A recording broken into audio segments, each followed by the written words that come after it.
Spectroscopy is basically a technique in which we study about the interaction between electromagnetic radiation and matter.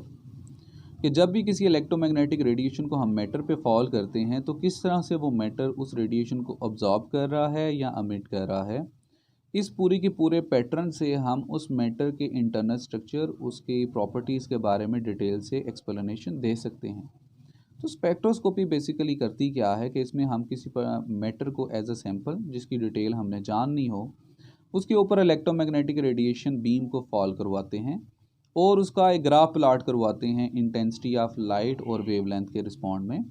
कि कौन सी हमारे पास जो radiation है वो ऑब्जॉर्ब हो रही है और कौन सी हमारे पास एमिट हो रही है। वो उसका हमारे पास एक पूरे का पूरा स्पेक्ट्रम बनेगा डिटेक्टर की मदद से, और उस स्पेक्ट्रम की मदद से हम ये कुछ अपने सैंपल को, मैटर को एवेलुएट कर सकते हैं कि हमारा ये जो मैटर है इसमें ये पर्टिकुलर प्रॉपर्टीज़ जो हैं वो मौजूद होंगी।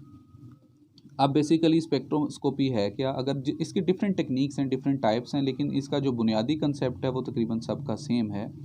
और वो क्या है कि जब भी हम किसी भी इलेक्ट्रोमैग्नेटिक रेडिएशन को सैंपल के ऊपर फॉल करवाएंगे तो वो उसको ऑब्जॉर्ब करेगा या एमिट करेगा, और वो जो रेडिएशन, एमिटेड रेडिएशन, वो डिटेक्टर में जाएंगी।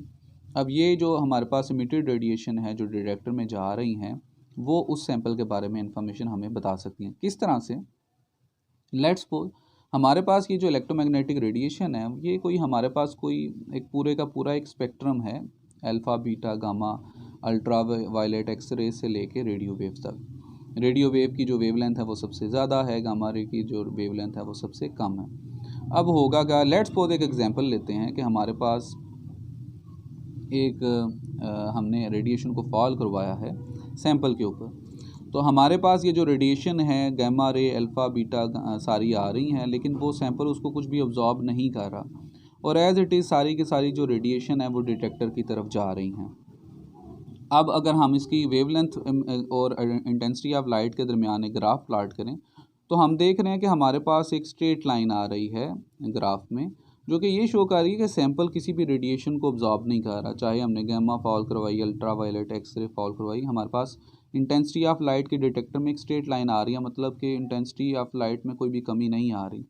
कि सारी की सारी रेडिएशन जो है वो डिटेक्टर तक पहुंच रही हैं, ये कोई भी रेडिएशन को ऑब्जॉर्ब नहीं कर रहा। अब लेट्स सपोज रेडियो और माइक्रोवेव के दरमियान एक ऐसी रेंज आई, लेट्स सपोज ये जो हमारे पास एक रेंज है जो कि उसने ऑब्जॉर्ब कर ली। अब जो ही सैंपल उसको ऑब्जॉर्ब करेगा तो दैट मीन वो वाली लाइट रेडिएशन इस डिटेक्टर तक नहीं पहुंच रही। अब जब नहीं पहुंच रही तो हमारे पास जो इंटेंसिटी ऑफ लाइट है उसमें कमी आएगी और एक इन्वर्टेड पीक हमारे पास बनी। अब ये जो इन्वर्टेड पीक है ये हमें पूरी की पूरी डिटेल बताएगी उस पर्टिकुलर मैटर के बारे में कि ये वाला जो सैंपल है ये इस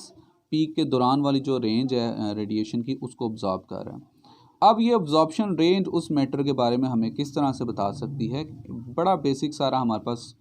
इसका कंसेप्ट है क्वांटम थ्योरी के नाम से। क्वांटम थ्योरी हमें बताती है कि कितने भी हमारे पास जो एटम हैं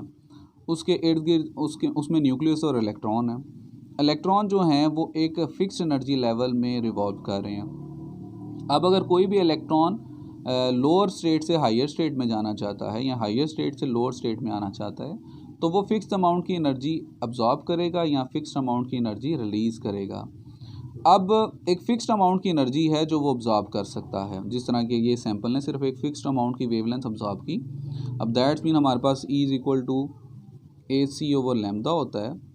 अब जो हमारे पास ये लैम्डा जो अब्जॉर्ब कर रहा है ये भी कांस्टेंट है, ये भी कांस्टेंट है, उसे हम निकाल सकते हैं कि हमारे पास कौन सी एनर्जी की ये रेडिएशन को अब्जॉर्ब कर रहा है। अब इस एनर्जी से जो कि हमने देखा कि ये अब्जॉर्ब कर रहा है, हम ये फाइंड आउट कर सकते हैं कि ये जो एटम है इसके जो हमारे पास जो एनर्जी लेवल्स हैं वो किस तरह के होंगे, और उन एनर्जी लेवल की अगर हमारे पास इंफॉर्मेशन आ गई है तो हम ये बता सकते हैं कि ये जो पर्टिकुलर मटेरियल है ये किस तरह के एटम से मिलके बना है। अब अगर हमें एटम का पता चल गया कि ये सैंपल जो है इस तरह के एटम से मिलके बना है तो हमें उसकी सारी के सारी प्रॉपर्टीज़ का पता चल सकता है कि इसमें इलेक्ट्रिकली, मैग्नेटिकली, मैकेनिकली कौन सी प्रॉपर्टीज़ मौजूद होंगी और कौन सी प्रॉपर्टी मौजूद नहीं होंगी। So this is the basic concept of working of spectroscopy, कि इसमें हम एक पर्टिकुलर स्पेशल भी यूज़ कर सकते हैं रेडिएशन को। लाजमी नहीं कि सारी के सारी रेडिएशन को फॉल करवाएं। अगर हम उसका सिर्फ एक पर्टिकुलर बिहेवियर देखना चाह रहे हैं मैटर का कि ये जी under the effect of ultraviolet radiation ये इसकी प्रॉपर्टीज़ क्या हैं, तो हम सिर्फ उसको उन रेंज वाली वेवलेंथ को रेडिएशन को सैंपल के ऊपर फॉल करवाएंगे